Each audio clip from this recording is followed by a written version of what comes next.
بسم اللہ الرحمن الرحیم۔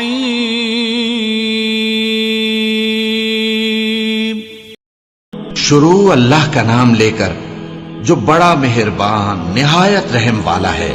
اے کملی میں لپٹنے والے، رات کو قیام کیا کرو مگر تھوڑی سی رات، یعنی نصف رات یا اس سے کچھ کم قیام کرو یا کچھ زیادہ، اور قرآن کو اچھی طرح ٹھہر ٹھہر کر پڑھا کرو۔ ہم ان قریب تم پر ایک بھاری فرمان نازل کریں گے۔ کچھ شک نہیں کہ رات کا اٹھنا نفس کو سخت پامال کرتا ہے، اور اس وقت ذکر بھی خوب درست ہوتا ہے۔ دن کے وقت تو تمہیں اور بہت سے شغل ہوتے ہیں، تو اپنے پروردگار کے نام کا ذکر کرو اور ہر طرف سے بے تعلق ہو کر اسی کی طرف متوجہ ہو جاؤ۔ وہی مشرق اور مغرب کا مالک ہے، اس کے سوا کوئی معبود نہیں، تو اسی کو اپنا کارساز بناؤ۔ اور جو دل آزار باتیں یہ لوگ کہتے ہیں ان کو سہتے رہو، اور خوبصورتی سے ان سے کنارہ کش رہو، اور مجھے ان جھٹلانے والوں سے جو دولت مند ہیں سمجھ لینے دو، اور ان کو تھوڑی سی مہلت دے دو۔ کچھ شک نہیں کہ ہمارے پاس بیڑیاں ہیں اور بڑی زبردست آگ ہے، اور گلے میں اٹکنے والا کھانا ہے، اور درد دینے والا عذاب ہے۔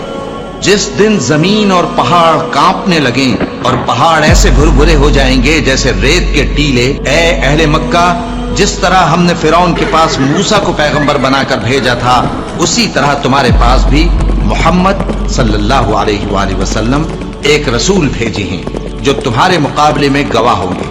سو فرعون نے ہمارے پیغمبر کا کہا نہ مانا، تو ہم نے اس کو بڑے دردناک انداز سے پکڑ لیا۔ اگر تم بھی ان پیغمبر کو نہ مانو گے تو اس دن سے کس طرح بچو گے جو بچوں کو بوڑھا کر دے گا، جس سے آسمان پھٹ جائے گا۔ یہ اس کا وعدہ پورا ہو کر رہے گا۔ یہ قرآن تو نصیحت ہے، سو جو چاہے اپنے پروردگار تک پہنچنے کا راستہ اختیار کر لے۔ تمہارا پروردگار خوب جانتا ہے کہ تم اور تمہارے ساتھ کے لوگ کبھی 2/3 رات کے قریب اور کبھی آدھی رات اور کبھی تہائی رات قیام کیا کرتے ہو، اور اللہ رات اور دن کا اندازہ رکھتا ہے۔ اس نے معلوم کیا کہ تم اس کو نبھا نہ سکو گے، تو اس نے تم پر مہربانی کی، پس جتنا آسانی سے ہو سکے اتنا قرآن پڑھ لیا کرو۔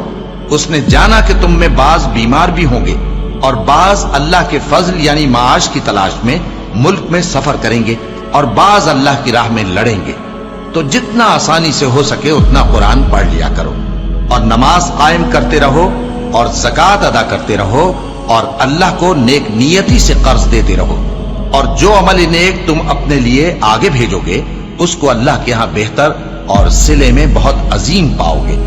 اور اللہ سے بخشش مانگتے رہو، بے شک اللہ بخشنے والا ہے، مہربان ہے۔